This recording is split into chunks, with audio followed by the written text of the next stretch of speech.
বৈচিত্র্য সহ নাতিশীতোষ্ণ ঘূর্ণবাতের জীবনচক্রের সংক্ষিপ্ত পরিচয় দাও। খুব গুরুত্বপূর্ণ একটা প্রশ্ন এইবারের পরীক্ষার জন্য। এই প্রশ্নটা প্রায় পরীক্ষায় এসে গেছে বলা যেতে পারে। এই যে প্রশ্নটার কথা বললাম সেটা যেমন গুরুত্বপূর্ণ ঠিক তেমনই আরও গুরুত্বপূর্ণ এই বায়ুমণ্ডল অধ্যায় থেকে যে প্রশ্নগুলো, সেগুলো দেখতে গেলে ভিডিওটা তোমাকে প্রথম থেকে শেষ পর্যন্ত অতি অবশ্যই দেখতে হবে। তাহলেই বুঝতে পারবে যে বায়ুমণ্ডল অধ্যায়ের গুরুত্বপূর্ণ কোন কোন প্রশ্নগুলো তোমাকে এই বৎসরের বোর্ডের পরীক্ষার জন্য খুব ভালো করে প্রস্তুত করতে হবে।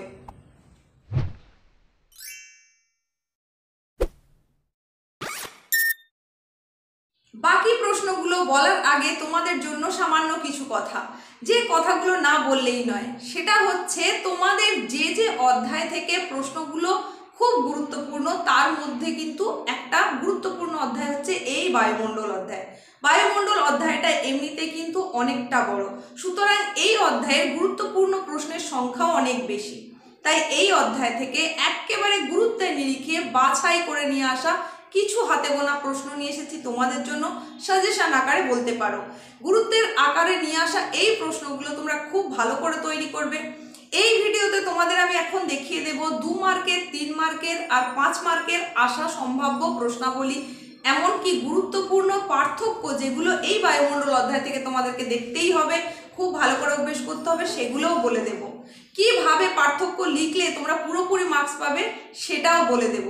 তাই সেই সমস্ত ট্রিক্স এবং টিপসগুলো পেতে গেলে তোমাকে ভিডিওটা অবশ্যই মনোযোগ সহকারে সম্পূর্ণ দেখতে হবে। চলো তাহলে আর একটু দেরি না করে আমরা ভিডিওর মূল অংশে প্রবেশ করি, কারণ অধ্যায়টা এমনিতেই বড় এবং এখানকার প্রশ্নের সংখ্যাটা যেহেতু একটু বেশি, তাই ভিডিওটা যাতে বড় না হয়ে যায় তার জন্য আমি তোমাদেরকে প্রশ্নগুলো এখনই বলে দিচ্ছি। এই অধ্যায় থেকে 2 মার্কের জন্য গুরুত্বপূর্ণ যে প্রশ্নগুলো, সেই প্রশ্নগুলো সাধারণত কি, কাকে বলে, বলতে কি বোঝো, এই ধরনের আকারে আসে। এই ধরনের যখন প্রশ্নগুলো আসবে তখন তোমরা উত্তর লেখার সময় 2 থেকে 3 লাইনের মধ্যে উত্তরটা লেখার চেষ্টা করবে। এখন দেখে নাও এই অধ্যায়ের গুরুত্বপূর্ণ 2 মার্কের প্রশ্ন কোনগুলো তোমরা তৈরি করবে। মৌসুমী বিস্ফোরণ বা বার্স্ট অফ মনসুন, জেট বায়ুর বৈশিষ্ট্য, গ্রিনহাউস এফেক্ট, দক্ষিণী দোলন, অক্লুশন, রসবি তরঙ্গ, ব্যারোট্রপিক অবস্থা, ব্যারোক্লিনিক অবস্থা, আইটিসিজেড, ঘূর্ণবাতের চক্ষু, জিওস্ট্রপিক বায়ু, 4 o'clock রেন, টর্নেডো, ডোলড্রামস, ওজন গহ্বর, ডবসন, পশ্চিমী ঝঞ্ঝা, জলবায়ু অঞ্চল, লা নিনা, ওয়াকার সংবহন। ব্যাস, এইগুলো হচ্ছে বায়ুমণ্ডল অধ্যায় থেকে গুরুত্বপূর্ণ 2 মার্কের প্রশ্ন। এইগুলো তোমরা খুব ভালো করে তো তৈরি করবে, কাকে বলে আকারে করবে। তার সঙ্গে সঙ্গে এখন দেখে নাও 3 মার্কের গুরুত্বপূর্ণ প্রশ্নগুলো। মৌসুমী বায়ুর ওপর জেট বায়ুর প্রভাব বর্ণনা করো। এই প্রশ্নটা কিন্তু এই বছরের পরীক্ষার জন্য ভেরি ইম্পর্টেন্ট একটা প্রশ্ন। এটা প্রায় এসে গেছে ধরে নিতে পারো। এটা খুব ভালো করে তৈরি করবে। তার সঙ্গে এই সমান গুরুত্বপূর্ণ আরও একটা প্রশ্ন হচ্ছে বিশ্ব উষ্ণায়নের ফলাফল বর্ণনা করো। এটাও কিন্তু এই বছরের জন্য খুবই গুরুত্বপূর্ণ। পরবর্তী গুরুত্বপূর্ণ প্রশ্নটা দেখো, স্বাভাবিক উদ্ভিদের ওপর জলবায়ুর প্রভাব লেখো। এর পরের প্রশ্ন, ওজোন স্তরের অবক্ষয়ের প্রভাব বর্ণনা করো। এটাও কিন্তু ভেরি ইম্পর্টেন্ট একটা প্রশ্ন। পরবর্তী গুরুত্বপূর্ণ প্রশ্নটা হচ্ছে তাপমাত্রার পার্থক্যের ভিত্তিতে স্বাভাবিক উদ্ভিদের শ্রেণীবিভাগ করো। নেক্সট যে প্রশ্নটার কথা বলবো সেটা হচ্ছে জলজ বা লবণাম্বু বা জাঙ্গল উদ্ভিদের অভিযোজনগত বৈশিষ্ট্য। এখানে আমি 3 ধরনের উদ্ভিদের অভিযোজনগত বৈশিষ্ট্যের কথা বললাম। এইরকম এতগুলো একসাথে আসে না, যে কোনো একরকম পড়ে। তোমরা 3টেই খুব ভালো করে করবে, জলজ, লবণাম্বু আর জাঙ্গল উদ্ভিদের অভিযোজনগত বৈশিষ্ট্য যদি তোমরা পড়ো, তাহলে এখান থেকেই কিন্তু যখন পার্থক্যের আকার দেবে সেটাও তোমাদের লেখাটা খুব সহজ হয়ে যাবে।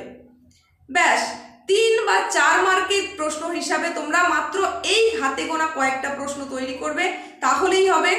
তবে এই প্রশ্নগুলোর সঙ্গে সঙ্গেই অতিরিক্ত হিসেবে তোমরা দেখে রাখবে জলজ উদ্ভিদের শ্রেণীবিভাগ করো, জেট বায়ু প্রবাহের বৈশিষ্ট্য লেখো, তারপরে গ্রিনহাউস গ্যাস নিয়ন্ত্রণের উপায় আর নিরক্ষীয় জলবায়ুর বৈশিষ্ট্য। এই যে প্রশ্নগুলো তোমাদেরকে বললাম, এই সমস্ত প্রশ্নগুলোই কিন্তু 3 মার্ক বা 4 মার্কের সাধারণত এসে থাকে। বায়ুমণ্ডল অধ্যায় থেকে 3 বা 4 মার্কের জন্য এই যে গুরুত্বপূর্ণ প্রশ্নগুলো বললাম, এরপরে তোমাদের জানিয়ে দেব এই অধ্যায়ের গুরুত্বপূর্ণ পার্থক্য যেগুলো তোমরা করবে, সেই পার্থক্যগুলোও কিন্তু 3 বা 4 মার্কের আকারেই এসে থাকে। গুরুত্বপূর্ণ পার্থক্যগুলো বায়ুমণ্ডল অধ্যায় থেকে বলার আগে তোমাদের যেটা বলতে চাইছি সেটা হচ্ছে, বায়ুমণ্ডল অধ্যায়টা তোমাদের পঞ্চম অধ্যায়। এর আগে আরও 4টে অধ্যায় রয়েছে, যে 4টে অধ্যায়ের ওপরে কিন্তু গুরুত্বের নিরিখে বাছাই করা প্রশ্নের সাজেশন ভিডিও আগে থেকেই চ্যানেলে আপলোড করা আছে। তোমরা কেউ কেউ দেখে থাকবে, আবার কেউ কেউ হয়তো এখনও দেখোনি। যদি তুমি সেই ভিডিওগুলো না দেখে থাকো এবং তোমার যদি মনে হয় সেই ভিডিওগুলোর প্রয়োজন আছে, তাহলে সেই 4টে অধ্যায়ের সাজেশনের ভিডিওর লিঙ্ক আজকের এই ভিডিও ডেসক্রিপশন বক্সে পেয়ে যাবে। তোমাদের যদি দরকার মনে হয় তাহলে অবশ্যই সেই ভিডিওগুলো ভিজিট করে নেবে, দেখে নেবে এবং ওই অধ্যায়গুলোর গুরুত্বপূর্ণ প্রশ্নগুলো দেখে নেবে এবং ভালো করে তৈরি করে নেবে। চলো এখন দেখে নাও কোন পার্থক্যগুলো করবে। সব থেকে প্রথমেই যে গুরুত্বপূর্ণ পার্থক্য সেটা হচ্ছে ক্রান্তীয় ও নাতিশীতোষ্ণ ঘূর্ণবাতের পার্থক্য। এটা এইবারের পরীক্ষার জন্য ভেরি ভেরি ইম্পর্টেন্ট একটা প্রশ্ন। আর তারই সঙ্গে একটা মোস্ট ইম্পর্টেন্ট পার্থক্য হচ্ছে ঘূর্ণবাত ও প্রতিভ ঘূর্ণবাতের পার্থক্য। এই দুটোর মধ্যে যে কোনো একটা কিন্তু আসার সম্ভাবনা খুবই বেশি। তাহলে ক্রান্তীয় ও নাতিশীতোষ্ণ ঘূর্ণবাতের পার্থক্য, না হলে ঘূর্ণবাত ও প্রতিভ ঘূর্ণবাতের পার্থক্য, এই দুটো খুব ভালো করে করবে। তার সঙ্গে সঙ্গে এই অধ্যায় থেকে করবে উষ্ণ ও শীতল সীমান্তের পার্থক্য। পরবর্তী গুরুত্বপূর্ণ পার্থক্যটা হচ্ছে আলোকপ্রেমী ও আলোক বিদ্বেষী উদ্ভিদের পার্থক্য। আর তারপরে যে পার্থক্যটার কথা বলবো, এটা দুটো তোমাদের বলছি, দুটোর যে কোনো একটা আসতে পারে। জলজ ও জাঙ্গল উদ্ভিদের পার্থক্য, তা না হলে জাঙ্গল ও লবণাম্ব উদ্ভিদের পার্থক্য। তো এই জায়গায় তোমাদেরকে কিন্তু 3 মার্কের অভিযোজনগত বৈশিষ্ট্য আমি করতে বলেছিলাম, জলজ, জাঙ্গল এবং লবণাম্ব উদ্ভিদের অভিযোজনগত বৈশিষ্ট্য। তোমরা ওটাই যদি পড়া করে নাও ঠিক করে, তাহলে তার নিরিখেই পার্থক্যটা খুবই ভালো করে লিখে ফেলতে পারবে। তাহলে এটাকে আলাদা করে আর তৈরি করতে হবে না। এই হয়ে গেল বায়ুমণ্ডল অধ্যায়ের গুরুত্বপূর্ণ পার্থক্য। এরপরে আমরা আসবো 5 মার্কের প্রশ্ন। বায়ুমণ্ডল অধ্যায় থেকে একেবারে হাতে গোনা মাত্র 3টে প্রশ্নের কথা বলবো তোমাদের, যে প্রশ্নগুলো কিন্তু খুব খুব গুরুত্বপূর্ণ। তবে সেই প্রশ্নগুলো বলার আগে তোমাদের বলি, বিভিন্ন অধ্যায় ভিত্তিক প্রশ্নের এমসিকিউ এবং এসএকিউ সেগুলো কিন্তু চ্যানেলে আগে থেকে আপলোড করা আছে। সেগুলো যদি তোমাদের প্রয়োজন মনে হয়, বিশেষ করে এমসিকিউ প্রশ্নগুলো, সেগুলো কিন্তু তোমরা চ্যানেলের ওই ভিডিওগুলো ভিজিট করে দেখে নেবে এবং নিজেরা উত্তর দেওয়ার চেষ্টা করবে। আর যদি কোনো ক্লাসের ভিডিও তোমার লাগবে বলে মনে হয়, তাহলে অবশ্যই সেটা কমেন্ট সেকশানে গিয়ে লিখে জানাবে। সেই অনুযায়ী পরবর্তীতে আমি কিন্তু তোমাদের ওই প্রশ্নের উত্তরটা যত তাড়াতাড়ি সম্ভব নিয়ে আসার চেষ্টা করব। এখন দেখে নাও 5 নম্বরের সেই গুরুত্বপূর্ণ প্রশ্ন কোনগুলো।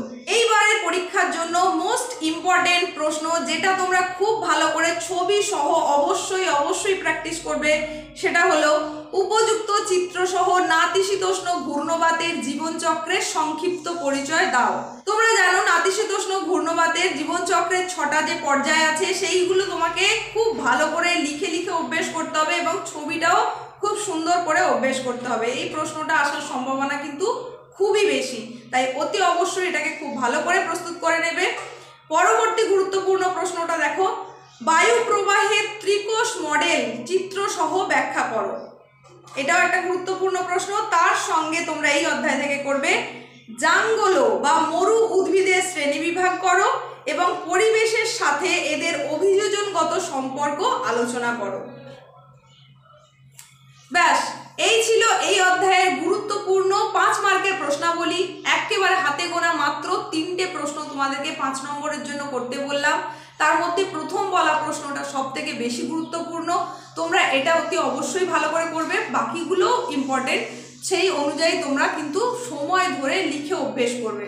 আর পার্থক্যের ক্ষেত্রে যেটা তোমাদের বলছিলাম যে কিভাবে লিখলে তোমরা পার্থক্যে পুরোপুরি মার্কস পেতে পারো, সেখানে তোমরা 3টে কলাম করবে পার্থক্যের জন্য। যে যে বিষয়ের উপর পার্থক্য নির্দেশ করতে বলা হয়েছে, সেই দুটো বিষয় ছাড়াও এক্সট্রা আরেকটা কলাম যেখানে তুমি লিখবে পার্থক্যের বিষয়। এইভাবে পরপর 3টে বক্স করে নিলে পার্থক্যের বিষয়ের ঘরে তুমি পরপর সেই পয়েন্টগুলো দেবে যেই পয়েন্টের ভিত্তিতে তুমি পার্থক্য করতে চাইছো। এইভাবে যদি তুমি করতে পারো, মূলত 3 বা 4 মার্কের পার্থক্য আসে। সেক্ষেত্রে তুমি অবশ্যই চেষ্টা করবে 4 থেকে 5টা পয়েন্ট রাখতে। যদি এর থেকে একটু বেশি 6টা দিতে পারো আরও ভালো হয়। এই পয়েন্টগুলো যদি পরপর দিতে পারো অতি অবশ্যই তুমি ফুল মার্কস পাবেই। ব্যাস এইটুকুই ছিল আজকের মতো তোমাদের জন্য নিয়ে আসা বায়ুমণ্ডল অধ্যায় থেকে গুরুত্বপূর্ণ প্রশ্নের সাজেশন ভিডিও। আজ আর বাড়াচ্ছি না, এখানেই শেষ করছি। আজকের এই ভিডিওটা যদি তোমার ভালো লেগে থাকে তাহলে অবশ্যই একটু লাইক করে দেবে আর প্রচুর প্রচুর প্রচুর পরিমাণে তোমার বন্ধুদের মধ্যে শেয়ার করে দেবে। যদি চ্যানেলে তুমি প্রথম হয়ে থাকো তাহলে চ্যানেলটাকে অবশ্যই সাবস্ক্রাইব করবে আর পাশে থাকা নোটিফিকেশন বেল আইকনটাকে অল করে দেবে। সকলে সুস্থতা কামনা করে এখানেই শেষ করলাম।